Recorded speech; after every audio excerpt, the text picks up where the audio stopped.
Good morning students. Video lectures के इस series में आप सभी का बहुत बहुत स्वागत है। आज हम पढ़ेंगे बीकॉम सेकेंड ईयर के लिए द नेगोशिएबल इंस्ट्रूमेंट एक्ट 1881, जो कि आता है B&FM सब्जेक्ट में, और यह है banking law and practice in India paper का एक part. The negotiable instrument act 1881 मतलब विनिमय साध्य विलेख 1881। सबसे पहले देखिए, the law relating to negotiable instruments is content in the negotiable instruments act 1881। जो भी विनिमय साध्य विलेख है उनसे रिलेटेड जो लॉ है वो है negotiable instruments act 1881, which applies and extends to the whole of India, जो कि पूरे भारत पर लागू होता है।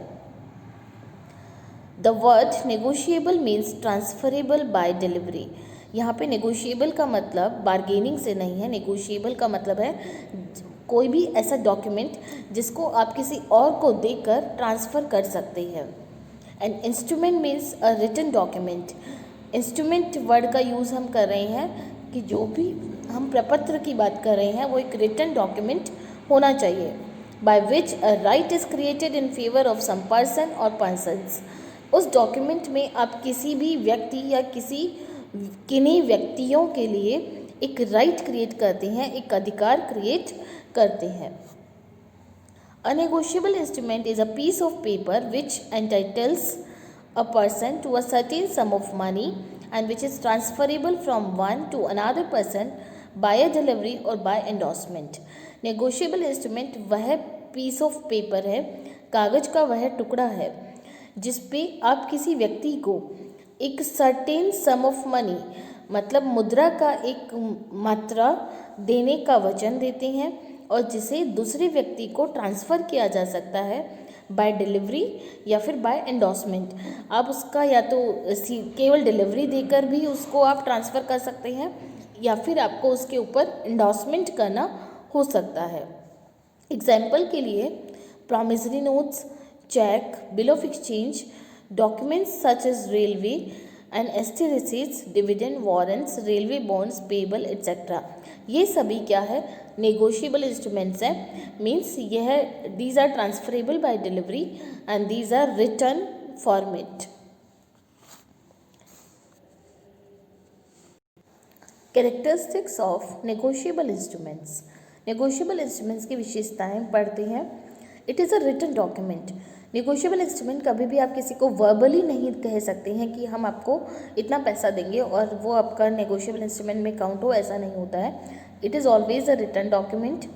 फिर आता है it is the simplest and most convenient mode of assignment of a debt. आप जैसे कि एक व्यक्ति दूसरे व्यक्ति से कुछ पैसा उधार लिया है तो उसको चुकाने के लिए अगर वो फ्यूचर के लिए कोई प्रॉमिस करना चाहता है तो this is the most simple and most convenient format.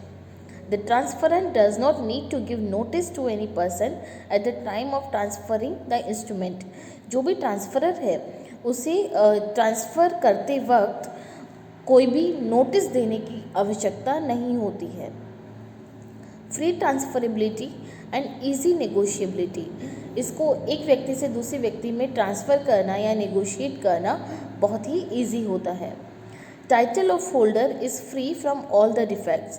जिसके नाम पर नेगोशिएबल इंस्ट्रूमेंट लिखा गया है दैट इज़ वो पर्सन हर तरह के डिफेक्ट से मुक्त है, वह पूरी तरह से एक सही उसका ओनर है।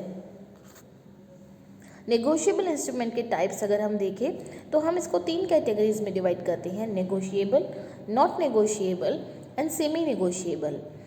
जो इंस्ट्रूमेंट्स पूरी तरह से नेगोशिएबल है उसमें आता है promissory notes, bill of exchange, cheque receipts, exchequer bill, circular note, dividend warrant, share warrant, bearer debenture, bank note, bank draft. ये सारे जो है वो पूरी तरह से नेगोशिएबल इंस्ट्रूमेंट्स हैं। जबकि money order, postal order, deposit receipt and share certificate यह नॉट नेगोशिएबल है। आप इनको किसी और व्यक्ति को महज डिलीवरी करके या एंडोर्स करके ट्रांसफ़र नहीं कर सकते हैं। जो bill of landing, dock warrants, carriers, letter of credit and railway receipts है, इन्हें हम सेमी निगोशिएबल इंस्ट्रूमेंट्स कहते हैं, जिनके ट्रांसफ़र पे कुछ क्लॉज ऐड होते हैं। इसके कुछ प्रिजम्पशंस हैं। सबसे पहला है ऑफ कंसिडरेशन, मीन्स जब भी कोई नेगोशिएबल इंस्ट्रूमेंट होगा, it was made or drawn for consideration, मतलब उसके ऊपर कोई न कोई तरह का प्रतिफल लागू होगा। As to date, that every negotiable instrument bearing a date was made or drawn on such date, means उसके ऊपर एक डेट ज़रूर लिखी होगी कि यह नेगोशिएबल इंस्ट्रूमेंट इस डेट को लिखा गया है। As to date of acceptance, that every accepted bill of exchange was accepted within a reasonable time after its date and before its maturity, means जो डेट नेगोशिएबल इंस्ट्रूमेंट को लिखने की है उस डेट के बाद और मेचोरिटी से पहले उसकी एक एक्सेप्टेंस डेट होगी जो कि यह दर्शाएगी कि इस डेट पे इस नेगोशिएबल इंस्ट्रूमेंट को एक्सेप्ट किया गया है। फिर आता है as to time of endorsements, that the endorsement appearing up to negotiable instrument were made in the order in which they appear thereupon. Suppose एक व्यक्ति ने एक बिल ऑफ एक्सचेंज किसी और को एंडोर्स किया, ए ने बी को एंडोर्स किया, बी ने सी को एंडोर्स किया, सी ने डी को एंडोर्स किया, तो वह एक सीक्वेंस में अपीयर होंगे। जिस सीक्वेंस में वो अपीयर हो रहे हैं उसी क्रम में उनका एंडोर्समेंट माना जाएगा। As to stamps, that the last promissory note, bill of exchange and check was duly stamped, उनके ऊपर एक प्रॉपर वैल्यू का स्टाम्प लगा होगा। As to a holder in due course, that every holder of negotiable instrument is holder in due course, means जो भी व्यक्ति जिसके पास में भी नेगोशिएबल इंस्ट्रूमेंट है वो उसका होल्डर इन ड्यू कोर्स है। इट मीन्स उसने किसी तरह का फ्रॉड नहीं किया, किसी तरह का धोखेबाजी नहीं की, किसी तरह की चीटिंग नहीं की, वह उस नेगोशिएबल इंस्ट्रूमेंट का एक ट्रू ओनर है, एक सच्चा ओनर है। As to time of transfer, that every transfer of negotiable instrument was made before its maturity, जो भी नेगोशिएबल इंस्ट्रूमेंट एक व्यक्ति से दूसरे व्यक्ति को ट्रांसफ़र किया गया है, एंडोर्स किया गया है, उसका एंडोर्समेंट जो है वो मेचोरिटी से पहले हो गया है।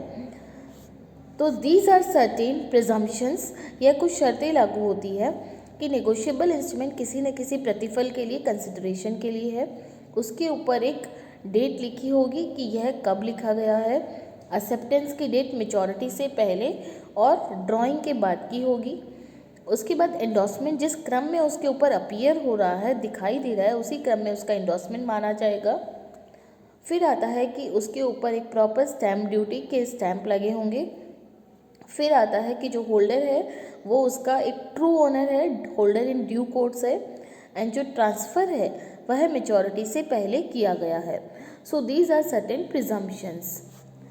तो देखिए नेगोशिएबल इंस्ट्रूमेंट्स का यह एक बेसिक हमने इंट्रोडक्शन पढ़ा कि नेगोशिएबल इंस्ट्रूमेंट्स क्या है, नेगोशिएबल इंस्ट्रूमेंट्स की क्या कैरेक्टरिस्टिक्स है, हमने पढ़ा कि उनके टाइप्स क्या है और उसके प्रिजम्पशंस क्या है।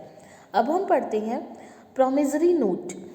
प्रोमिसरी नोट नेगोशिएबल इंस्ट्रूमेंट का पहला टाइप है। According to section 4, a promissory note is an instrument in writing, not being a bank note or a currency note. यहाँ पे हम बैंक नोट और करेंसी नोट को एक बार इंक्लूड नहीं कर रहे हैं। So promissory note is an instrument in writing containing an unconditional undertaking signed by the maker to pay a certain sum of money only to or to the order of a certain person or the bearer of the instrument. जो भी promissory note है writing में होगा, उसके ऊपर किसी तरह की शर्त नहीं लिखी होगी, वह विदाउट किसी कंडीशन के होगा। जो उसको लिखने वाला है उसका साइन उसके ऊपर होगा, उसमें एक सर्टेन सम ऑफ मनी, मुद्रा की एक निश्चित मात्रा पे करने की प्रॉमिस होगी। किसे होगी? किसी एक सर्टेन व्यक्ति को, या उस व्यक्ति के ऑर्डर पे किसी अन्य व्यक्ति को, या फिर बियरर को हो सकती है।